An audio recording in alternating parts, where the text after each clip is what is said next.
Good morning. We begin today with a look at United States foreign policy as the administration of President Donald Trump appears to be setting its sights on Cuba, potentially eyeing another regime change after recent interventions in Venezuela and Iran. While the precise strategy remains unclear, the rhetoric from Washington is growing sharper.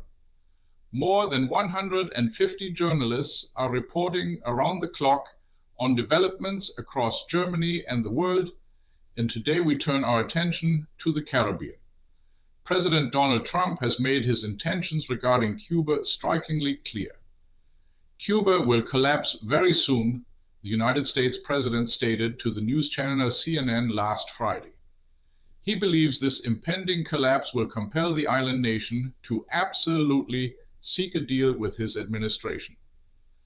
For this purpose, his Secretary of State, Marco Rubio, is reportedly in negotiations with the Cuban leadership.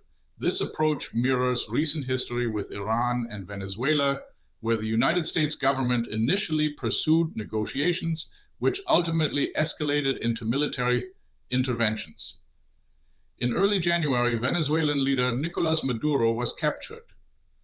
Since late February, the United States, in cooperation with Israel, has been engaged in a war against Iran, during which the former head of state, Ayatollah Ali Khamenei, was killed. Regarding Cuba, it now seems to be a matter of when, not if, the United States government will attempt to destabilize its political leadership. The question remains how this will unfold.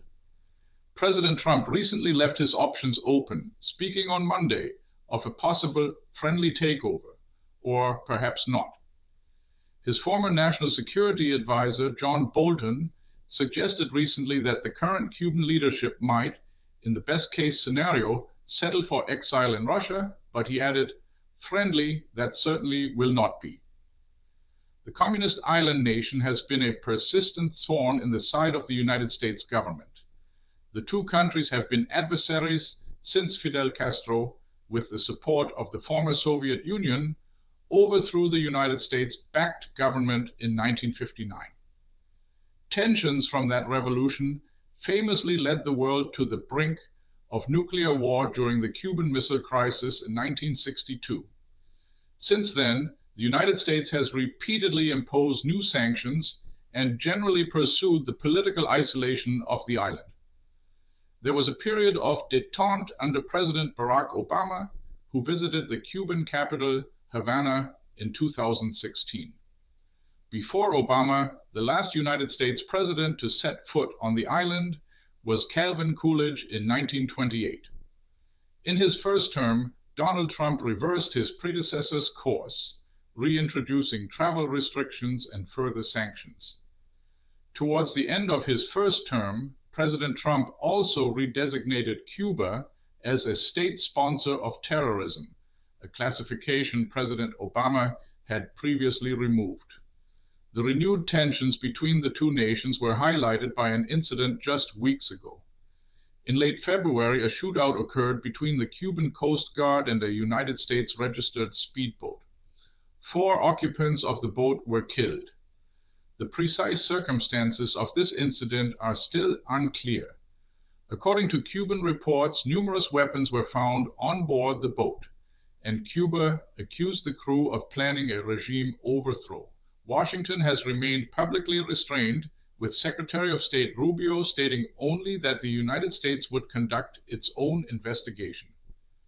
Beyond President Trump's strong words, the United States government is also reportedly planning more aggressive political and legal actions.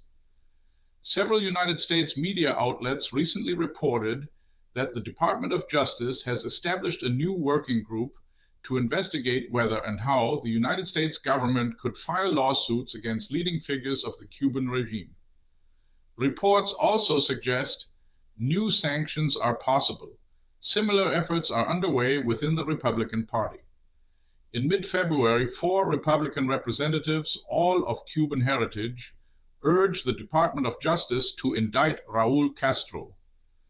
In a letter, the representatives held Fidel Castro's brother responsible for the shooting down of 2 unarmed American civilian aircraft by the Cuban Air Force in 1996. This approach mirrors the one taken against Venezuela, where charges were first brought against Nicolás Maduro before he was removed from the country by United States soldiers. The former Venezuelan leader is currently in custody in the United States and is scheduled to appear in court in New York later this month.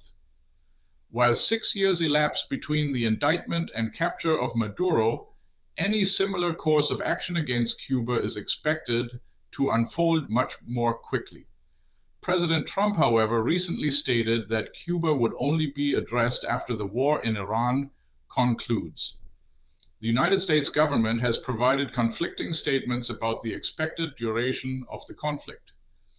On Monday, President Trump told CBS that the war was pretty much over. Later that day, he said fighting would not end this week, and at an evening press conference, he responded to a question about the war's duration by saying it would end soon. How might President Trump achieve his goal in Cuba? It is not considered impossible that the country could collapse without military intervention. Cuba is currently grappling with one of its most severe economic crises since the Castro Revolution. A major factor is the United States-initiated oil blockade, which significantly hinders imports to Cuba. Venezuela, the primary supplier, saw its oil exports to Cuba cut by President Trump in December. Additionally, the president has threatened high tariffs on any country continuing to supply oil to the island, leading Mexico, the second-largest exporter, to withdraw. The absence of oil is keenly felt across Cuba, resulting in increased power outages, a common occurrence on the island. Hospitals have curtailed operations, as have waste collection services, leaving trash to pile up in the streets. The difficult situation is not denied by the Cuban leadership. Cuban President Miguel Diaz-Canel recently advocated for a drastic re-evaluation, stating to state media, "We must immediately focus on implementing the urgently needed transformations that must be made to the economic and social model." Consequently, the government announced it would, for the first time, allow cooperation between private and state-owned enterprises.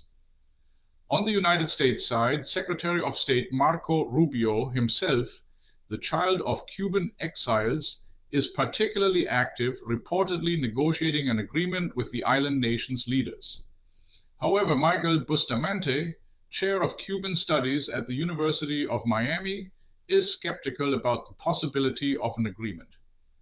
He told the New York Times, "I do not believe that negotiating one's own end is part of the DNA of the Cuban state." Rubio himself said weeks ago that he desires political change for Cuba, but also acknowledged that not everything has to change at once, adding, "We are seeing this process unfold in Venezuela, for example." What's your take on USI's Cuba? Trump's government plans regime change? Share your view in the comments. Do you think this will matter in the next news cycle?